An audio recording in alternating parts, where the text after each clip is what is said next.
José Luis Fernández Eguía, más conocido como el Pirri, vino al mundo en el barrio de Pan Bendito, Madrid, el 20 de febrero de 1965, aunque hay fuentes que señalan el 20 de febrero de 1966 e incluso de 1967 como fecha correcta. Su madre desapareció dejándolo abandonado, por lo tanto fue acogido por su abuelo, quien trabajaba recogiendo cartones y que vivía en un bloque de Canillejas. De pequeño jugaba al fútbol con el número 4, igual que el líbero madridista José Martínez Sánchez, por eso uno de sus tíos lo rebautizó como el Pirri. Pero la vocación del Pirri era otra. Probó el caballo y poco a poco, sin darse cuenta, estaba enganchado. A los 13 años de edad, escapando tras robar un paquete de tabaco, el Pirri se metió entre un grupo de chavales que entraban a un casting. Allí le echó el ojo el guionista Gonzalo Goicoechea, porque alucinó con aquel torbellino rubio y desdentado que exigía que lo dejaran marchar. Cuando el guionista le explicó que quería ficharlo para una película, el Pirri saltó, diciendo: «Si te quedas conmigo, mirá que te busco y te curro». Pero la cosa iba muy en serio y debutó en Navajeros de 1980, con frases ya míticas como esta: «Venga, a ver si te buscas una musiquilla guapa, ¿no, colega?».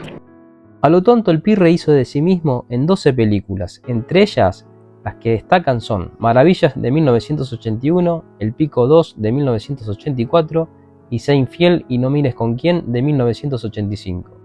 En todas ellas ejerció de secundario robaplanos. Su único papel protagonista fue el de Romeo Kinky en De tripas corazón de 1985.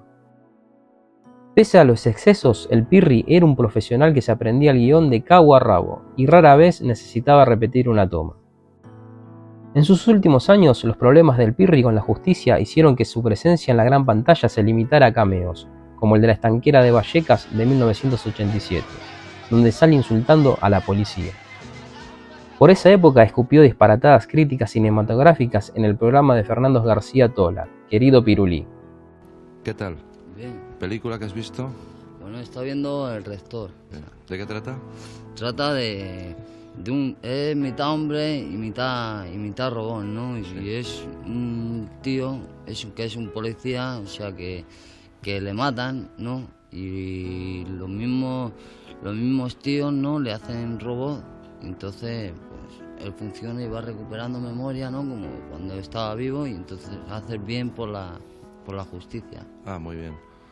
Asimismo, también pasó una temporada en la cárcel de Carabanchel por un atraco. Cuando lo soltaron, se echó novia e intentó en vano dejar la droga. ¿Qué? Ya te han soltado, ¿no? 2 meses. ¿Qué quería, la perpetua? Por la relojería no te acerques ni a preguntar la hora. A sus órdenes, jefe.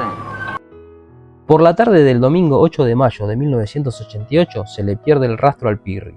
Según las crónicas de Fonbuena, el Pirri estacionó su moto en Fuencarral y le dijo a su novia Charo que tenía que ir a Vicalvaro a recoger unas invitaciones para el cine y que luego la llamaría para que se vieran. Pero esa llamada jamás llegó. Al día siguiente, por la mañana del 9 de mayo de 1988 y con tan solo 23 años de edad, el Pirri yacía muerto en un descampado, detrás de una gasolinera, presentando en su cuerpo múltiples signos de violencia, a lo que parecía que alguien había arrastrado el cadáver hasta ese lugar. Según su abuela, doña Concha decía que estaba muy bien y que ya no se drogaba. Ella también creía que su nieto fue asesinado, diciendo que su niño tenía arañada toda la cara. Las causas del fallecimiento del Pirri tampoco han terminado de quedar claras, aunque la autopsia decía que lo que puso fin a la existencia del Pirri fue un chute de heroína adulterada. Cuando le dieron sepultura, el Pirri tenía pendiente un juicio en el que le pedían 2 años de condena por un robo con intimidación. Pero esa no hubiera sido la primera vez que pasara un tiempo entre rejas. La última, cansado de su propia vida, había tratado de abrirse las venas con el cristal de unas gafas, pero fue en vano. La tumba del Pirri está en el Cementerio Sur de Madrid, sección 4, letra A, número 231, por si se te da ir a visitarlo para llevarle flores.